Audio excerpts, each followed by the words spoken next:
Con su venia, señora presidenta, diputada Sauri. Señoras y señores diputados, compañeros de legislatura.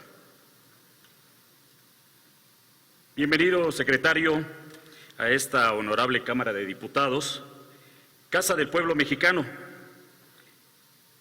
Esta comparecencia se da en el marco de una compleja crisis económica. 75,000 muertos en México, que ha paralizado la economía nacional y que al momento no se ha encontrado vacuna para poder reactivar al mercado de la manera ortodoxa. Nosotros esperábamos que ese fuera el contexto que impregnara al paquete económico. Tenemos nuevamente un paquete alejado de la realidad que soslaya las capacidades institucionales y abandona importantes actividades gubernamentales. Así se van a retirar recursos en los fideicomisos como en el del Fonden, Ciencia y Tecnología, de la SCT, donde se retira programa de empleo temporal para la conservación en los caminos rurales y alimentadores para Quintana Roo, por ejemplo, el Cinvestav, que pierde recursos, en el cual allá se está analizando y estudiando una posible vacuna contra el SARS-CoV.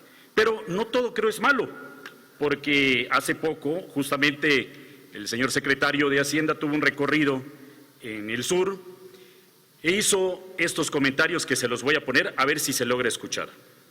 ¿Cómo vaya a ser una excepción? Pero como yo dije, algunos de los recursos no vienen en el presupuesto. Existen fondos extrapresupuestales que se pueden utilizar para ellos. Que existen fondos presupuestales y que esos fondos no pasan por la Cámara de Diputados y nosotros no lo sabemos. Eso me da gusto, primero que nada, porque siempre la inversión va a ser buena y siempre cuando se lleva dinero a un Estado, mucho mejor. Entonces yo le preguntaría y le diría al secretario de Hacienda, ¿cuáles son esos fondos extrapresupuestales que no conocemos, que nos los ponga aquí en la mesa, a cuánto asciende para poder ayudar a los estados? Y también que soy un diputado que me interesa mucho el tema de la seguridad y comentó algo el secretario también que reconoce que no hay recursos en el Fortasec y que él vendría acá junto con el señor Alfonso Durazo para que se reincorpore el recurso al Fortasec en el presupuesto. Y una pregunta, la última pregunta. Si él está dispuesto, bueno, no la última, la segunda, si está dispuesto a venir para defender el Fortasec porque nos interesa la seguridad de los ciudadanos. Y tercero, hubo un compromiso sobre el ISR en la zona sureste que hasta ahora no se ha contemplado en los paquetes económicos y para el 2021 no se encuentra contemplado. Espero su respuesta, señor secretario. Gracias, diputado Polmo. Tiene la palabra el secretario de Hacienda y Crédito Público, Arturo Herrera, para dar respuesta a las preguntas. Diputado Jesús de los Ángeles Paul, tuve el gusto de estar en su tierra la semana pasada, muy bonita, muy interesante, muy caliente, diputada, pero prometo regresar, Yo creo que uno de los hechos que ejemplifica esa visita es justo que no todos los recursos efectivamente están en el presupuesto. Por ejemplo, hay dos vías a través de las cuales pueden hacerse obra de infraestructura sin pasar por la vía presupuestal. Una son las concesiones y los desdoblamientos carreteros, que son las concesiones cuando se hace una obra de infraestructura. El permiso lo da el sector público, pero la inversión la hace el sector privado y por lo tanto no pasa por la Cámara de Diputados, pero probablemente, y este es uno de los instrumentos que más estamos utilizando en una coyuntura como esta, es los desdoblamientos. Los desdoblamientos son una concesión que tiene, digamos, que había sido originalmente a 25 o 30 años, que tiene solamente 15 años de vida ya. Al ampliarle la vida, eso aumenta el valor presente de la concesión y contra eso se dan nuevas inversiones. Estamos haciendo inversiones mediante este mecanismo en Nayarit, en Monterrey, en Ixmiquilpan, en Zacatecas, que yo recuerdo. Hay además otro mecanismo, que es el Fondo Nacional de Infraestructura, el FONADIN. El FONADIN tiene dos subbolsas adentro de ella, una alimenta a la otra. Una de esas bolsas es la que va a inversiones que tiene retorno, es decir, nosotros a través de la Secretaría de Hacienda podemos hacer una inversión, por ejemplo, en una carretera, por ejemplo, la carretera México-Querétaro, se hace a través de eso y tiene un retorno. El cobro de las cuotas envía recursos hacia la Secretaría de Hacienda. Esos recursos alimentan la otra bolsa, que es a través de la cual se dan apoyos que son no reembolsables. Por ejemplo, ¿hacia dónde han ido? A la línea 2 del metro de Guadalajara, fueron concluidos con recursos del FONADIN, la línea 3 del Metro Rey en Monterrey fueron concluidos con recursos del FONADIN, y tenemos algunos otros proyectos en las distintas. Esos son, en suma, los recursos que no son extrapresupuestales, pero que van hacia proyectos de infraestructura. Decía yo al inicio de mi intervención y también en la entrevista a la que hace usted referencia, que no hay presupuesto que sea perfecto. Nosotros, este es el mejor esfuerzo que pudimos hacer dadas las condiciones, y las condiciones son muy difíciles. Pero nosotros reconocemos que el presupuesto es perfectible, y parte de cómo se puede mejorar viene a través del diálogo que tendrán ustedes como legisladores. A nosotros nos corresponderá dar una opinión técnica, como suele pasar en estos, cuáles son las implicaciones, de volverle a asegurar que tenemos la mejor disposición para trabajar con ustedes si es que se requiere. O sea, nosotros estamos extraordinariamente respetuosos del proceso legislativo, sabemos que a partir de ahora la bola está de su cancha, pero con gusto los acompañamos si se nos solicita. Y finalmente, con el tema del IVA en la zona sur. Yo creo que ahí tenemos que ser muy cuidadosos, particularmente en las condiciones que tenemos ahora.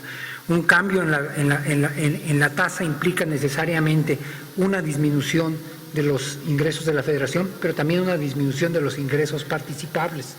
Yo creo que sí, efectivamente tenemos que empezar, como lo señalé, un proceso de reflexión de cuál es la estructura tributaria del país, y eso puede incluir si hay tasas diferenciadas por las distintas regiones, pero no es el momento de hacer un cambio hoy, donde el país está pasando por una situación muy compleja, pero sí puede ser el momento donde empecemos con muchísima responsabilidad ese proceso de reflexión.